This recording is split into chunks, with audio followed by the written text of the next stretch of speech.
So welcome back to this channel guys. आज के इस क्लास में हम लोग करने वाले हैं जो हमारे इंग्लिश का एक इम्पॉर्टेंट टॉपिक है।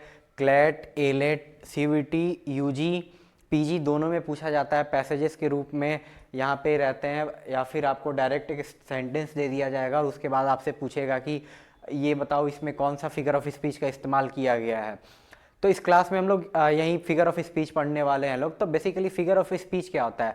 फिगर ऑफ स्पीच एक ऐसे वर्ड या ऐसे एक्सप्रेशन होते हैं ऑथर के द्वारा। अपने जो ऑथर यहाँ पे अपने राइटिंग्स को लिखता है, किसी भी चीज़ को लिखेगा तो उसमें वो ऐसे एक्सप्रेशन का इस्तेमाल करेगा जिससे क्या हो, उसका जो यहाँ पे जो पैसेज लिख रहा है या फिर जिसके बारे में वो लिख रहा है वो और ज़्यादा उसका क्वालिटी अच्छे से एनहेंस होकर सामने आए, अच्छे से वो क्या हमारे सामने प्रकट हो सके।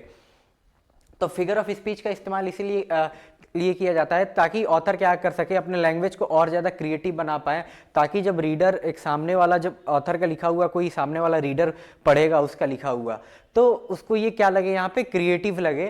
तो वही बता रखा है, figure of speech is a literally device that conveys meaning in a non literal way obtain by employing creative language to enhance expression and evoke emotion. Figure of speech include metaphor, symbols, personification, hyperbole among other. By transforming ordinary expression into more imaginative phrases, figure of speech engages our sense and encourage us to think critically about the underlying meaning। अब देखो यहाँ पे यही बता रहा है कि figure of speech का इस्तेमाल करके ऑथर यहाँ पे क्या करते हैं, जो उनका ऑर्डिनरी सेंटेंस रहेगा, ऑर्डिनरी एक्सप्रेशन रहेगा, उसको ऑथर वहाँ पे फिगर ऑफ स्पीच का इस्तेमाल करके क्या करेंगे, अपने पैसेज को, अपने लिखे हुए चीज़ों को यहाँ पे और ज़्यादा एंगेजिंग बना देंगे, ताकि अगर सामने वाला जब पढ़ रहा है तो उसको क्या लगे, ये उसके राइटिंग में और ज़्यादा एंगेज हो, वो उसको क्रिटिकली देखे, उसको समझे कि ऑथर यहाँ पे क्या बोलना चाह रहे हैं। तो यही फिगर ऑफ स्पीच हमारा होता है। अब हम लोग यहाँ पे एक एक करके जितने भी इंपॉर्टेंट फिगर ऑफ स्पीच होते हैं वो सभी के बारे में हम लोग पढ़ेंगे लोग, और एग्जाम्पल से हम लोग यहाँ पे समझेंगे। नोट्स आप साथ में बना भी सकते हैं, और आपको ये पीडीएफ का लिंक आपको डिस्क्रिप्शन बॉक्स में टेलीग्राम चैनल का मिल जाएगा, वहाँ से ज्वाइन करके आपको ये भी मिल जाएगा। तो एक एक करके अब हम लोग पढ़ेंगे लोग कौन कौन से इंपॉर्टेंट यहाँ पे फिगर ऑफ स्पीचेस हैं। अराउंड हम लोग यहाँ पे 18 to 90 फिगर ऑफ स्पीचेस पढ़ने वाले हैं लोग। इसमें से कुछ 5 से 7 ऐसे फिगर ऑफ स्पीच है जो अधिकतर किसी भी कम्पिटिटिव एग्जाम में इन्हीं सबसे मोस्ट ऑफ द क्वेश्चन बनता है, या फिर जैसे कोई बोर्ड्स में है, बोर्ड्स का एग्जाम इस बार देने वाला है 10th में भी, तो उसमें भी कुछ इसमें से इंपॉर्टेंट फिगर ऑफ स्पीच उसको अगर वो समझ लेगा तो उसके लिए आसानी रहेगा। जैसे बोर्ड्स में एलिट्रेशन, सिमिली, मेटाफर, ये सबसे क्वेश्चन ज़्यादा हमको देखने को मिलते हैं। सेम वैसे ही जो हमारा क्लैट, एलेट में बहुत कम पूछा जाता है, क्लैट, सीयूटी, यूजी और पीजी में अधिकतर जो यहाँ पे most important figure of speech जो पूछे जाते हैं वो एक हो गया हमारा मेटाफर, सिमिली, पर्सोनिफिकेशन, उसके बाद हमारा हो गया एलिट्रेशन, और उसके बाद हमारा हो जाता है आयरनी, फिर पैराडॉक्स। ये सब कुछ यहाँ पे हमारे इंपॉर्टेंट क्या है, फिगर ऑफ स्पीच है, जो बार बार इन्हीं फिगर ऑफ स्पीचेस से क्वेश्चन हमको देखने को मिलेंगे। तो सबसे पहले फिगर ऑफ स्पीच हमारे सामने कौन सा है यहाँ पे, एलिट्रेशन। तो alliteration refer to repeating consonant sound give sound right next to each other which creates a memorable और अ मेलोडिक इफेक्ट। अब देखो यहाँ पे बता रहा है एलिट्रेशन क्या होता है। तो एलिट्रेशन वो फिगर ऑफ स्पीच है जब आप किसी भी सेंटेंस में देखेंगे तो जो वर्ड उस सेंटेंस में लिखा रहेगा तो हर वर्ड से पहले एक सेम कॉन्सोनेंट साउंड आपको यहाँ पे रिपीट होता हुआ दिखेगा। कॉन्सोनेंट साउंड यानी ए, ई, आई, ओ, यू को छोड़कर बाकी जितने अल्फाबेट हमारे यहाँ पे बचते हैं वो क्या हो जाएंगे, हमारे कॉन्सोनेंट। तो यहाँ पे एग्जाम्पल क्या दिख रहा है, सी सेल्स बाय द सी शोर। तो आपको दिख रहा होगा इस एग्जाम्पल में कि स्टार्टिंग में कौन सा यहाँ पे साउंड, आपको स का साउंड यहाँ पे रिपीट होते हुए दिख रहा है, यानी एस है। यहाँ पे एस क्या है, कॉन्सोनेंट होता है। तो एस यहाँ पे भी एस है, सी में पहला एस है, फिर सेल्स में भी एस है, फिर सी सेल्स में भी एस है, और फिर सी शोर में भी एस है। तो फिर ऐसा कोई सेंटेंस आपके सामने रहेगा और पूछेगा कि आप बताओ कि इसमें कौन सा फिगर ऑफ स्पीच का इस्तेमाल हुआ है, तो हमारा इजीली आंसर क्या हो जाएगा, यहाँ पे एलिट्रेशन क्या हो जाएगा, हमारा ये आंसर हो जाएगा। क्यों? क्योंकि यहाँ पे स्टार्टिंग में हर वर्ड से पहले ये कौन सा साउंड, यहाँ पे कॉन्सोनेंट साउंड हमको यहाँ पे रिपीट होता हुआ दिख रहा है, तो यहाँ पे कौन सा है, वो स का साउंड है। फिर हमारा जो नेक्स्ट फिगर ऑफ स्पीच जो इंपॉर्टेंट है ये क्या है, हमारा एंटीथेसिस। तो antithesis is a literally technique that places opposite thing और idea next to one and other to highlight their contrast. अब देखो एंटीथेसिस क्या होता है, ये इस वर्ड से इसका मतलब पता चल रहा है। यहाँ पे इसको हम लोग अलग करके पढ़े तो यहाँ पे क्या है, एंटी और उसके बाद क्या है, थेसिस। तो यहाँ पे एक ही पैसेज में जो ऑथर लिखेंगे वो क्या करेंगे, एक ही सेंटेंस में एक साइड पॉजिटिव दिखा देंगे और एक साइड निगेटिव दिखा देंगे। तो यहाँ पे एग्जांपल एक दिया हुआ है, जैसे it was the best of time, it was the worst of time, Charles Dickens tale of two cities. अब देखो ये चार्ल्स डिकिंस जो यहाँ पे पोइट है, इनका एक नोवेल है अ टेल ऑफ टू सिटीज, उसमें ये यहाँ पे एक सेंटेंस या फिर फ्रेजेस का इस्तेमाल कर रखे हैं, क्या है, it was the best of times, it was the worst of times. तो ये क्या बोल रहा है कि ये बहुत अच्छा समय था, और साथ ही में कॉमा के बाद यहाँ पे ऑथर क्या आगे बोल रहे हैं कि ये एक बहुत बेकार भी समय था। तो एंटीथेसिस वही होता है, एक ही सेंटेंस में जब ऑथर पॉजिटिव और नेगेटिव दोनों का यहाँ पे इस्तेमाल करेंगे, दोनों एक ही साथ यहाँ पे बोल देंगे, तो ये क्या हो जाएगा, हमारा यहाँ पे एंटीथेसिस हो जाएगा। नेक्स्ट हमारा यहाँ पे दे रखा है थर्ड नंबर, apostrophe. तो apostrophe is a figure of speech when a character addresses someone or something that isn't present or cannot respond. The character might speak to someone deceased and inanimated object or a concept. अब देखो apostrophe का कब हम लोग इस्तेमाल करते हैं, जब कोई यहाँ पे हमारे सामने लिविंग प्रेजेंट नहीं रहता, या फिर वो मर गया रहेगा, या फिर वो एज अ लिविंग बीइंग यहाँ पे इस वर्ल्ड में यहाँ हमारे सामने एग्जिस्ट नहीं करता है। तो उनको डिनोट करने के लिए हम लोग कौन सा यहाँ पे फिगर ऑफ स्पीच का ऑथर यहाँ पे इस्तेमाल करेगा सेंटेंस में, एपोस्ट्रॉफी का। तब देखो एपोस्ट्रॉफी में क्या दे रखा है कि ओ रोमियो वेयर फॉर आर्ट तो रोमियो। तब देखो ये विलियम शेक्सपियर का ये रोमियो और जूलियट जो उनका नोवेल है, उसमें ये एक कौन सा कैरेक्टर है, ये एनिमेटेड कैरेक्टर है। इसमें विलियम शेक्सपियर एक इमेजिनरी कैरेक्टर का क्या यहाँ पे इमेजिनरी कैरेक्टर के बारे में हमको क्या यहाँ पे बता रहे हैं।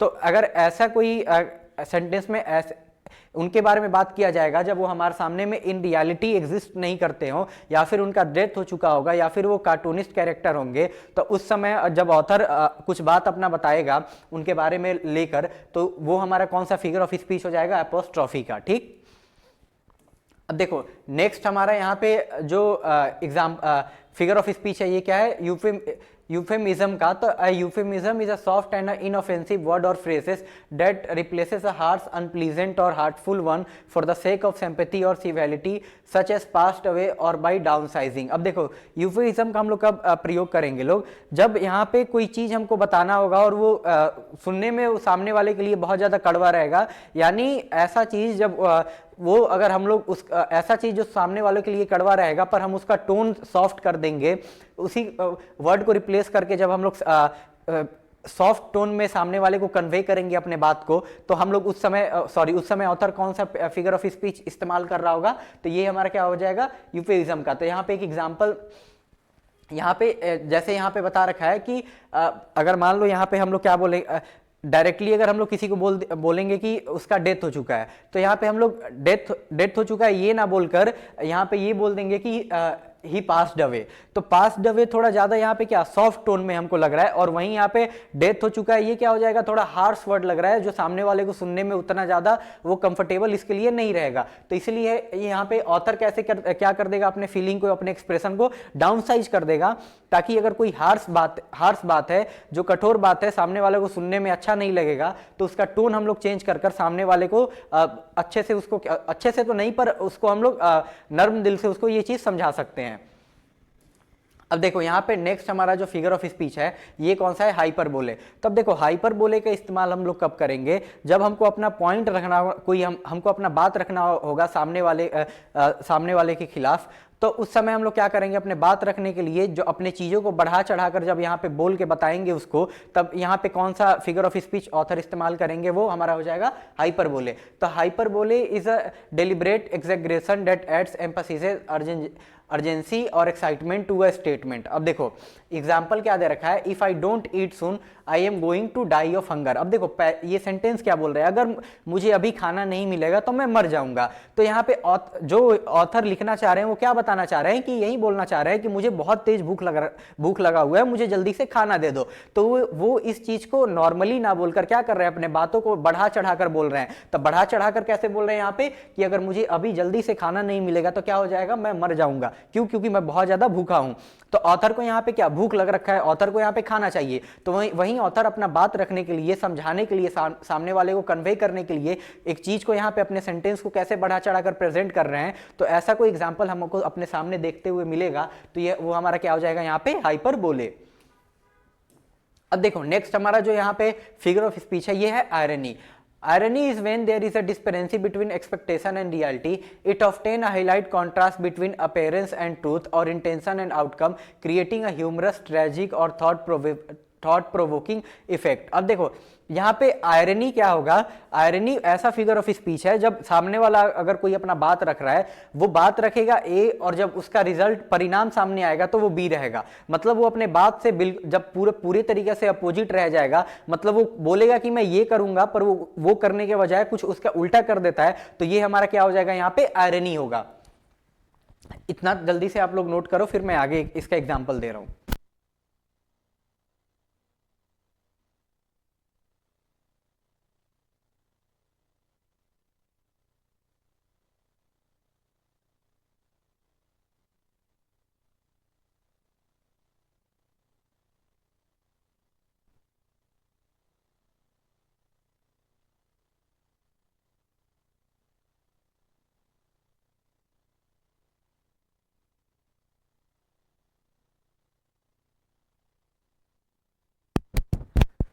देखो यहाँ पे आयरनी का बेस्ट एग्जांपल जो हमको यहाँ पे सामने हमको जिस एग्जांपल से हम लोग समझ पाएंगे इजीली आयरनी क्या होता है, तो ये जो बेस्ट एग्जांपल यहाँ हमारे सामने है, ये हमारा जो एग्जांपल है ये इससे आपको अच्छे से आयरनी समझ आ जाएगा। तो यहाँ पे है a fire station burning down. अब देखो ये जो एग्जांपल है,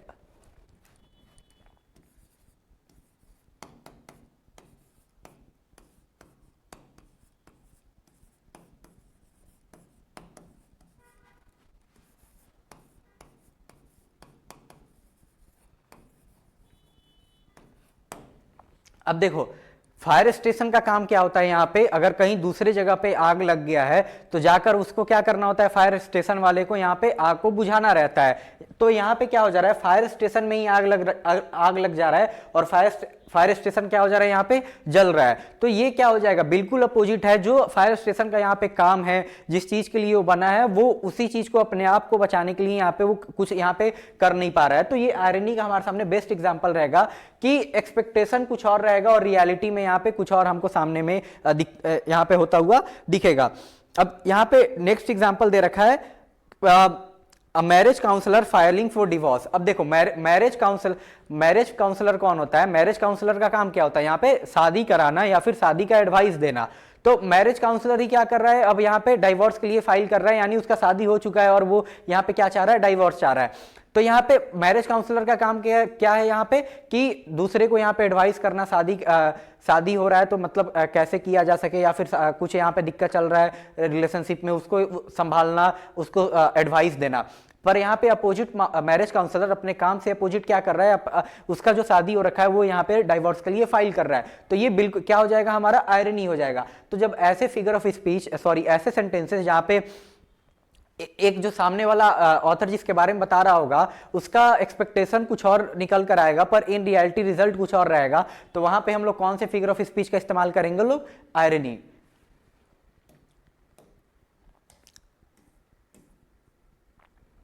अब देखो जो हमारा नेक्स्ट फिगर ऑफ स्पीच यहाँ पे हमारे सामने इंपॉर्टेंट है, ये कौन सा यहाँ पे लिटोटेस का। तो अब देखो litotes use a double negative to create a positive. अब देखो लिटोटेस एक ऐसा फिगर ऑफ स्पीच है जहाँ पे ऑथर एक सेंटेंस लिखेगा और एक सेंटेंस में दो निगेटिव चीजों को लिखकर यहाँ पे एक पॉजिटिव आइडिया या फिर पॉजिटिव मीनिंग कन्वे कराना चाहेगा। तो एग्जाम्पल में क्या दे रखा है, यू आर नॉट रॉन्ग।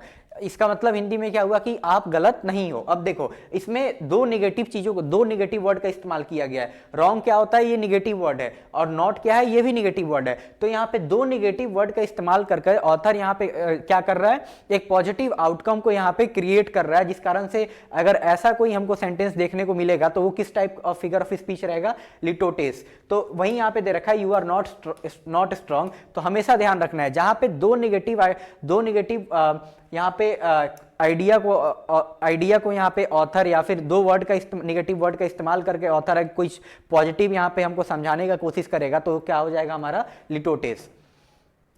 देखो नेक्स्ट हमारा क्या है यहाँ पे, मेटाफर। मेटाफर समझाने से पहले मैं आपको सिमिली समझाना चाहूंगा, क्योंकि जिसको सिमिली समझ आ जाएगा मेटाफर उसके लिए बहुत ज्यादा इजी रहेगा। अब देखो सिमिली क्या होता है, a simile compares two dissimilar things using like or as to give the reader a more vivid understanding of something। अब देखो सिमिली तब इस्तेमाल ऑथर करता है जब ऑथर को क्या करना रहता है, दो डिसिमिलियर थिंग को, मतलब दोनों एक दूसरे से सिमिलियर नहीं रहेगा, एक जैसा नहीं रहेगा, दोनों एक दूसरे से अलग रहेंगे, और उन दोनों का जब यहाँ पे ऑथर कंपैरिजन करेगा तो वहां पे दो चीजों का ऑथर इस्तेमाल करेगा। वो देखो दो चीज कौन यहाँ पे है, या फिर लाइक का या फिर एस का। जब दो डिसिमिलियर थिंग्स का कंपैरिजन करने के लिए ऑथर यहाँ पे लाइक और एस का इस्तेमाल करेगा तो वो हमारा यहाँ पे क्या रहेगा, वो हमारा यहाँ पे रहेगा सिमिली। अब देखो यहाँ पे एग्जांपल इसका हम लोग देखें तो यहाँ पे the girl is as beautiful as a rose. अब यहाँ पे एग्जांपल देखो,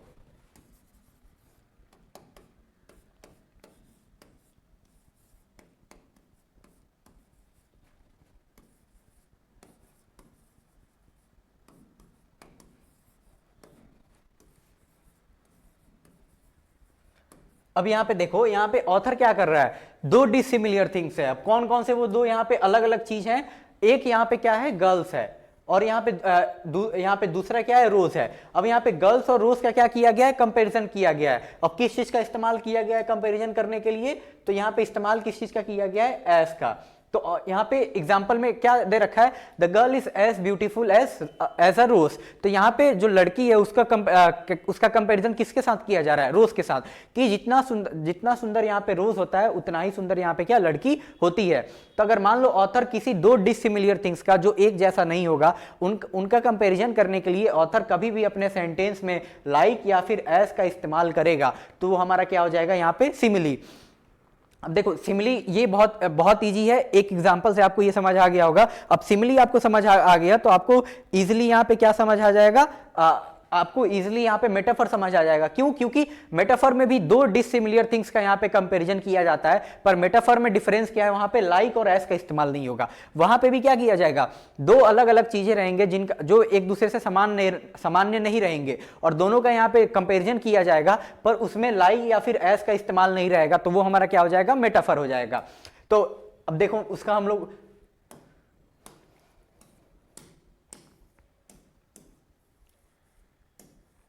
हाँ, तो यहां पे देखो मेटाफर क्या बता रखा है, a metaphor directly compresses dissimilar things to create a more vivid imaginary और अंडरस्टैंडिंग। अब यहां पे क्या बोल रहा है कि मेटाफर का भी क्या काम है, यहां पे जो दो डिसिमिलियर थिंग्स है उनका यहां पे क्या करना है, ऑथर यहां पे अगर कंपेयर करेगा और उसमें लाइक या फिर एस का इस्तेमाल नहीं करेगा तो वो हमारा क्या हो जाएगा, मेटाफर हो जाएगा। हमेशा मेटाफर याद रखने का बहुत अच्छा टेक्निक है, सिमिली आप लोग इजीली समझ जाइए, उसके बाद मेटाफर आपको ऐसे ही याद हो जाएगा।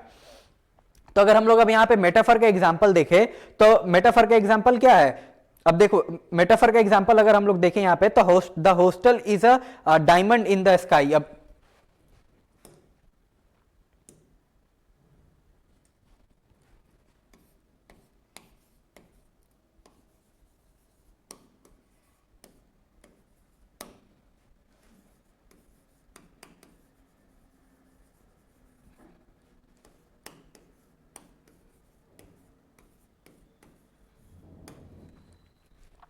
यहाँ पे जो एग्जाम्पल हमको हमारे सामने दिया हुआ है तो ये क्या दिया हुआ है, the hostel is a diamond in the sky. अब देखो यहाँ पे होस्टल का कंपैरिजन किया जा रहा है, ठीक, होस्टल का कंपैरिजन किया जा रहा है क्या बोल के कि होस्टल क्या है हमारा, डायमंड है कहाँ पे, मतलब जैसे जैसे यहाँ पे एक डायमंड होता है वैसे ही हमारा क्या है, यहाँ पे एक हॉस्टल है, तो वो कहाँ, स्काई में। तो यहाँ पे ऑथर क्या कर रहा है, यहाँ पे भी दो डिसिमिलर थिंग्स हैं, उनका यहाँ पे कंपैरिजन किया जा रहा है, और यहाँ पे लाइक या फिर एस का इस्तेमाल नहीं किया जा रहा है। तो जहाँ पे लाइक या फिर एस का इस्तेमाल नहीं होगा तो वो हमारा क्या हो जाएगा, उस टाइप के जो हमारे ऑथर के द्वारा लिखे हुए सेंटेंसेस रहेंगे वो हमारे क्या होंगे, यहाँ पे वो हमारे मेटाफर हो जाएंगे।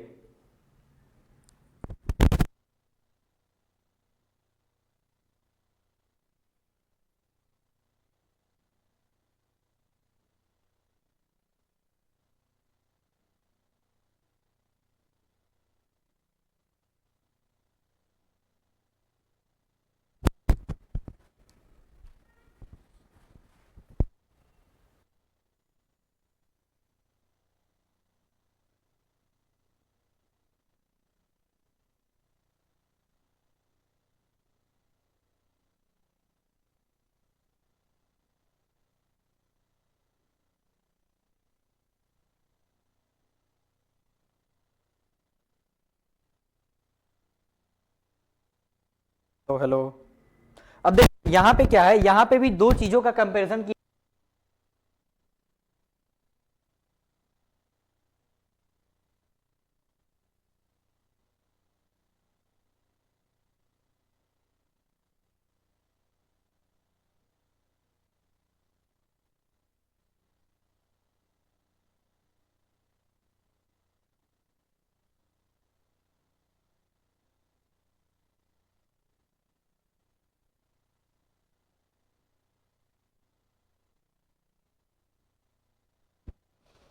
सॉरी, कुछ टेक्निकल इशू के कारण अभी हमारा साउंड चला गया था, तो मैं आपको समझा दे रहा हूं मेटाफर क्या होता है। यहाँ पे मेटाफर का तब ऑथर इस्तेमाल करेगा जब उसको दो डिसिमिलर थिंग्स का यहाँ पे कंपैरिजन करना रहेगा और वहां पे लाइक और एस का इस्तेमाल नहीं किया गया रहेगा, तो वो हमारे क्या हो जाएंगे, यहाँ पे मेटाफर हो जाएंगे। तो यहाँ पे एग्जाम्पल एक दे रखा है, तो यहाँ पे एग्जाम्पल क्या है, हर आईज वर डायमंड। तो यहाँ पे क्या बोला जा रहा है कि जो उसकी आंखें जो उसकी आंखें हैं वो कैसे हैं, यहाँ पे जो डायमंड होता है उसके जैसे हैं। तो यहाँ पे आइस और डायमंड क्या दोनों सेम चीज है? नहीं है, दोनों क्या है यहाँ पे डिसिमिलर थिंग है। यहाँ पे दोनों का कोई यहाँ पे कंपैरिजन नहीं हो सकता था ऐसे, पर हम लोग यहाँ पे क्या कर रहे हैं, कंपैरिजन कर रहे हैं। तो जब हम लोग आंखों का कंपैरिजन डायमंड से कर रहे हैं तो ये दोनों डिसिमिलर थिंग्स है, जिस कारण से यहाँ पे लाइक या फिर एस का इस्तेमाल नहीं हो रखा है, तो ये हमारा क्या हो जाएगा, मेटाफर हो जाएगा। तो यही बिल अच्छे से ध्यान रखना है, जब अगर यहाँ पे दो डिसिमिलर थिंग्स का कंपैरिजन किया जाएगा और यहाँ पे लाइक या फिर एस का इस्तेमाल रहेगा तो हमारा हो जाएगा सिमिली, और वहीं पे जब यहाँ पे दो डिसिमिलर थिंग्स का कंपैरिजन किया जाएगा पर वहां पे लाइक या फिर एस नहीं रहेगा तो वो क्या हो जाएगा, हमारा मेटाफर हो जाएगा। ठीक, देखो यहाँ पे जो हमारा नेक्स्ट फिगर ऑफ स्पीच है, नेक्स्ट फिगर ऑफ स्पीच हमारा कौन सा है, यहाँ पे ये है ओनोमोटोपिया। तो onomatopoeia is when a word imitates the natural sound of a thing, making the description more expressive and vivid. अब यहाँ पे ओनोमोटोपिया फिगर ऑफ स्पीच है, उसका ऑथर कब इस्तेमाल करेगा, जब पैसेज में अगर आपको कोई यहाँ पे साउंड आता हुआ दिखेगा किसी चीज का, जैसे बंदूक चलता है तो जो बंदूक यहाँ पे गन होता है, जो गन चलने के बाद यहाँ पे एक उसका साउंड आता है, तो वो जो साउंड यहाँ पर आएगा, जब उस साउंड का डिस्क्रिप्शन किया जाएगा ऑथर के द्वारा सेंटेंस में, तो उस टाइप का यहाँ पे जो एग्जांपल रहेगा वो हमारा क्या हो जाएगा, ओनोमोटोपिया हो जाएगा। तो वहां पे यही दे रखा है the bang of a gun. तो देखो इसका अगर हम लोग एग्जांपल देखें,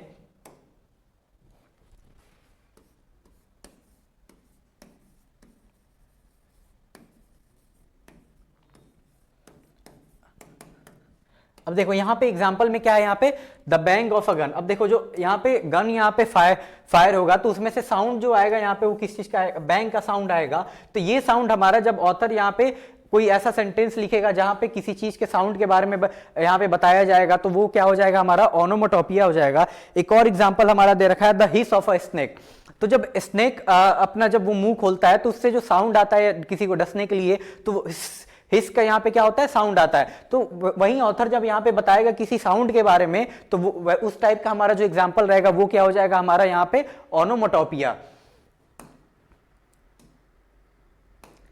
अब यहाँ पे नेक्स्ट एग्जांपल हमारा क्या है, ऑक्सीमोरॉन का। Oxymoron is a phrases that use two contradictory word to create a new meaning. अब देखो ऑक्सीमोरॉन क्या होता है, ऑक्सीमोरॉन ऐसे ऐसे ऐसे यहाँ पे फ्रेजेस रहेंगे या फिर ऐसे वर्ड का इस्तेमाल ऑथर करेगा जो एक साथ दो ऐसे वर्ड या फिर फ्रेजेस का इस्तेमाल करेगा जो दोनों एक दूसरे से क्या होंगे, यहाँ पे अपोजिट होंगे, जो दोनों एक दूसरे को क्या कर देंगे, काट देंगे, क्या होंगे, कॉन्ट्राडिक्टरी होंगे। तो यहाँ पे जैसे हम लोग एग्जांपल देखे वैसे वर्ड का, तो प्रिटी अगली, तो प्रिटी क्या होता है, प्रिटी सुंदर हो गया और अगली क्या हो गया, बदसूरत हो गया। पर यहाँ पे अगर मान लो एग्जाम्पल देखे तो ऑथर यहाँ पे एग्जाम्पल में किसी को बोल रहा है यू आर प्रिटी अगली, तो यहाँ पे क्या हो गया, ऑथर क्या कर रहा है, यहाँ पे ऑक्सीमोरॉन का इस्तेमाल कर रहा है। क्यों? क्योंकि ऑथर यहाँ पे दो कॉन्ट्राडिक्टरी वर्ड्स का यहाँ पे एक साथ इस्तेमाल कर दिया।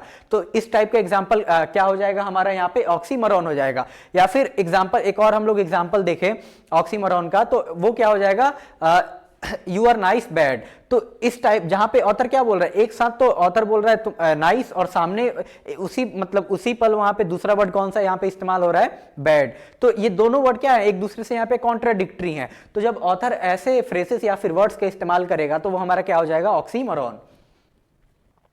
नेक्स्ट यहाँ पे एग्जांपल हमारा दे रखा है पैराडॉक्स का। A paradox is a statement that appears to contradict itself but contains some truth, theme और humor। अब देखो पैराडॉक्स यहाँ पे क्या होता है, पैराडॉक्स यहाँ पे क्या होगा, जब ऑथर क्या करेगा, यहाँ पे कुछ ऐसा चीज बोलेगा जो क्या होंगे यहाँ पे, जो यहाँ पे क्या होंगे, जो यहाँ पे एक दूसरे से अपोजिट रहेंगे, पर उसमें ऑथर क्या करेगा, यहाँ पे कुछ ह्यूमर का इस्तेमाल कर देगा। तो इसमें या फिर हम लोग ये बोल सकते हैं सिचुएशन और स्टेटमेंट विथ टू और मोर पार्ट्स दैट सीम स्ट्रेंज और इम्पॉसिबल टुगेदर। मतलब पैराडॉक्स ऐसा सिचुएशन रहेगा जहां पे ऐसे दो पार्ट के बारे में ऑथर बताएगा, दो या दो से ज्यादा पार्ट के बारे में, सिनेरियो के बारे में, जो एक साथ कभी एग्जिस्ट ही नहीं कर सकते हैं। तो वैसे सिचुएशन में वैसा टाइप का यहाँ पे जब ऑथर किसी चीज के बारे में बताएगा तो वो क्या हो जाएगा हमारा, यहाँ पे वो पैराडॉक्स होगा। अब देखो पैराडॉक्स का अगर हम लोग यहाँ पे एग्जांपल देखें तो एक एग्जांपल पैराडॉक्स का बेस्ट एग्जांपल क्या है,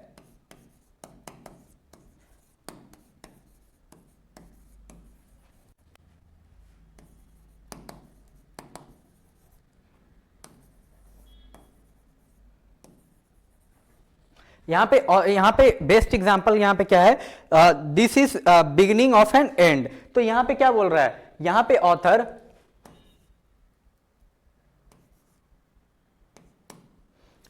क्या बोल रहा है, दो चीज का यहाँ पे ऑथर इस्तेमाल कर रहा है। एक किस चीज का ऑथर इस्तेमाल कर रहा है, एक कौन सा यहाँ पे चीज है, बिगिनिंग, और साथ में यहाँ पे क्या ऑथर बोल रहा है, यहाँ पे एंड।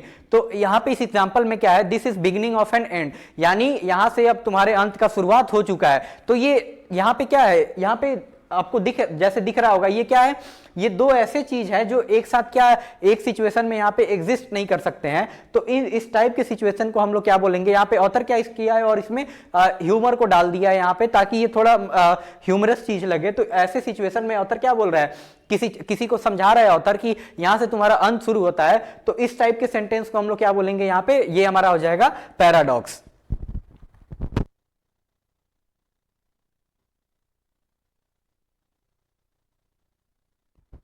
अब देखो या फिर एक और हम लोग नेक्स्ट एक और एग्जांपल पैराडॉक्स का देखें तो वो क्या हो जाएगा, nobody goes to the restaurant because restaurant is crowded. अब देखो यहाँ पे ऑथर क्या बोलना चाह रहा है कि रेस्टोरेंट में कोई नहीं जाता है, कोई भी नहीं जाना चाहता है। क्यों? क्योंकि रेस्टोरेंट क्या होते हैं, ज्यादा वहां पे भीड़ भाड़ रहता है। तो देखो यहाँ पे ऑथर क्या कर रहा है, दो कॉन्ट्राडिक्टरी चीजों का यहाँ पे जो दो चीज यहाँ पे एक साथ एग्जिस्ट नहीं कर सकते हैं, उन दोनों चीज के बारे में बता रहा है। एक साइड ऑथर क्या बोल रहा है कि रेस्टोरेंट में बहुत ज्यादा भीड़ रहता है जिस कारण से कोई वहां पे जाना नहीं चाहता है। तो फिर भी लोग जाना नहीं चाह रहे हैं, लेकिन फिर भी क्या यहाँ पे रेस्टोरेंट में यहाँ पे भीड़ है। तो जब ऐसा कोई एग्जाम्पल ऑथर देगा अपने सेंटेंस में, या फिर ऐसा कोई चीज बताएगा जो एक साथ यहाँ पे एग्जिस्ट नहीं कर सकते होंगे, जो दोनों एक दूसरे से अपोजिट होंगे, तो वो हमारा क्या हो जाएगा, यहाँ पे पैराडॉक्स हो जाएगा।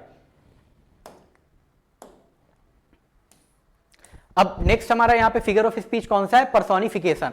तब देखो पर्सोनिफिकेशन एक ऐसा फिगर ऑफ स्पीच है, इसमें देखो क्या किया जाता है, हम लोग किसी नॉन लिविंग थिंग्स को या फिर किसी ऑब्जेक्ट को या फिर किसी एनिमल को ह्यूमन क्वालिटीज दे देंगे, तो वो हमारा क्या हो जाएगा, पर्सोनिफिकेशन हो जाएगा। तो इसमें अगर हम लोग एग्जांपल देखें तो इसका एक बेस्ट एग्जांपल होगा, the flower danced on the lawn.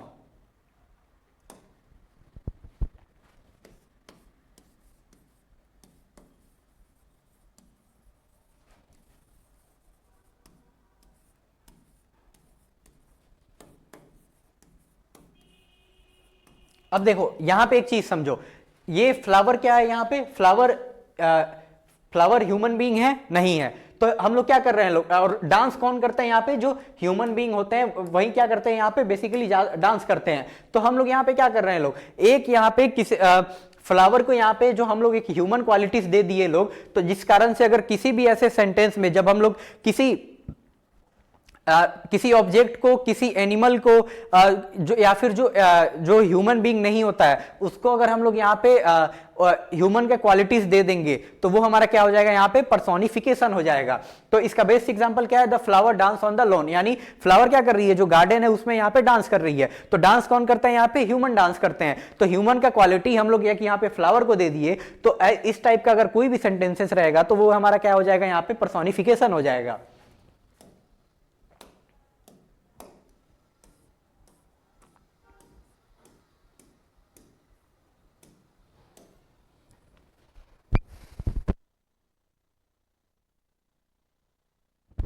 अब देखो पन, पन क्या हो गया यहाँ पे, पन एक ऐसा type of figure of speech है जिसमें ऑथर क्या करेगा यहाँ पे, a pun is a form of word play that purposely substitute word that sound similar but have different meaning. तो यहाँ पे ऑथर क्या करेगा, एक सिमिलर टाइप ऑफ वर्ड यहाँ पे लेगा वो, और उसको क्या कर देगा, उस वर्ड का यहाँ पे बहुत मतलब अलग अलग मीनिंग होंगे, तो उस टाइप ऑफ यहाँ पे सेंटेंस को या फिर चीजों को यहाँ पे हम लोग क्या करें, क्या बोलेंगे लोग, वो हमारा हो जाएगा, वैसे चीज हमारे क्या हो जाएंगे, पन फिगर ऑफ स्पीच होंगे।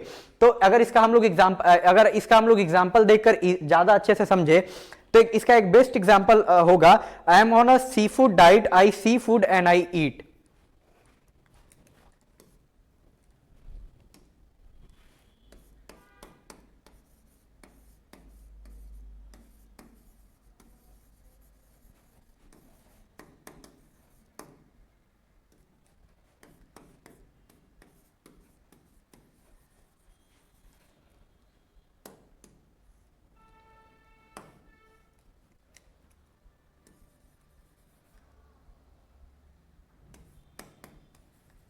अब देखो यहाँ पे जो ये हमारा फिगर ऑफ स्पीच है, इसमें ऑथर ये इस एग्जांपल से हम लोग समझे तो इसमें क्या बोल रहा है, I am on a seafood diet, I see food and I eat. यहाँ पे देखो, यहाँ पे क्या है, ये सी फूड, यहाँ पे क्या है, ये सी फूड। तो पहले देखो यहाँ पे सी फूड क्या होता है, सी फूड वो जो मरीन या फिर जो जैसे फिश ये सब हो गए या फिर जो प्रॉन्स हो गए, वो हमारे किस चीज के एग्जांपल होंगे, सी फूड के। तो अगर यहाँ पे वही ऑथर बोल रहा है कि मैं सी फूड डाइट पर हूं, यानी मैं यहाँ पे जो फिश हो गए, प्रॉन्स होंगे या फिर ऑक्टोपस, ये सब मैं नहीं खाऊंगा।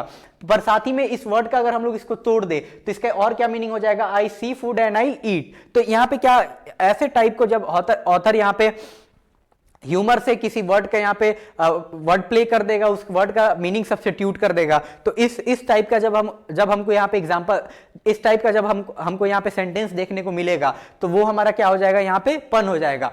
अब नेक्स्ट हमारा यहाँ पे क्या है,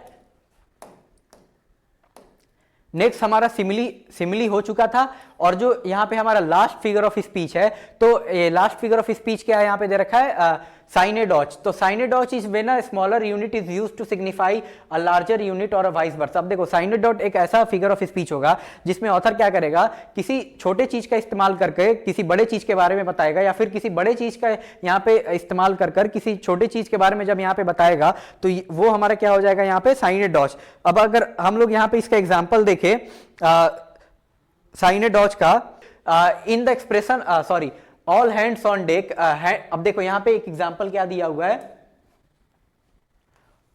ऑल हैंड्स ऑन डेक। अब यहाँ पे इस सेंटेंस से ऑथर क्या यहाँ पे बताना चाह रहा है यहाँ पे जो हैंड्स दे रखा है, ये हैंड क्या, hands refer to crew member who work on the ship. अब instead of mentioning the entire person it uses the part hand to represent the whole. अब देखो यहाँ पे क्या बोल रखा है कि एक डेक होता है, उस पे कितने क्या होते हैं, बहुत सारे यहाँ पे क्रू मेंबर होते हैं। क्रू मेंबर कौन, जो जितने लोग उस पे काम करते हैं, कहाँ पे, एक डेक पे, एक शिप पे, यहाँ पे जितने भी क्रू मेंबर होंगे, तो वो जो वहां पे क्या करेंगे, उसको देखभाल करेंगे, उसका वहां पे काम करेंगे। तो वहीं पे यहाँ पे क्या बोल रहा है, पूरा क्रू मेंबर के बारे में ना बताकर अगर हम लोग यहाँ पे डायरेक्ट हैंड का एक ऐसे वर्ड का इस्तेमाल कर दिए जिससे ये पूरा एज अ होल इसको रिप्रेजेंट कर दिया गया, तो इस टाइप का अगर हमको एग्जांपल देखने को मिलेगा तो वो हमारा क्या हो जाएगा, यहाँ पे साइनेडॉच। तो ये कुछ हमारे आज के क्लास के इंपॉर्टेंट फिगर ऑफ स्पीच थे। ये सब ये जितने भी फिगर ऑफ स्पीच थे आपको इसका पीडीएफ डिस्क्रिप्शन बॉक्स में, आप टेलीग्राम चैनल का लिंक रहेगा, वहां से आप लोग जाकर बेसिकली डाउनलोड कर सकते हैं। और आपको अगर कोई फिगर ऑफ स्पीच जानना होगा, अच्छे से समझना होगा, या फिर कोई और फिगर ऑफ स्पीच के बारे में जानना होगा जो आप नहीं पढ़े हो, तो वो आप कमेंट में यहाँ पे बता सकते हैं, ताकि नेक्स्ट वीडियो में वो भी लेकर आ जाऊँ। इसमें से कुछ इंपॉर्टेंट अगर फिगर ऑफ स्पीच में बताऊँ जो एग्जाम में सबसे ज़्यादा पूछे जाते हैं, तो एक वो हमारा सिमिली हो गया, सिमिली बहुत ज़्यादा अच्छे से ध्यान रखना है। एक पर्सोनिफिकेशन हो गया जो हमेशा पूछा जाता है। पैराडॉक्स कभी कभी पूछ लिया जाता है, ऑक्सीमोरॉन भी सेम कभी कभी पूछ लिया जाता है। अब ओनोमोटोपिया के बारे में भी ध्यान उतना नहीं पर थोड़ा ध्यान रखना है। और मेटाफर बहुत ज़्यादा इंपॉर्टेंट है। फिर उसके बाद आयरनी थोड़ा बहुत पूछ लिया जाता है, हाइपरबोले बहुत इंपॉर्टेंट है। उसके बाद यहाँ पे एलिट्रेशन बहुत ज्यादा इंपॉर्टेंट है, और बाकी यूपेइज्म अगर ध्यान रह जाए तो ठीक है।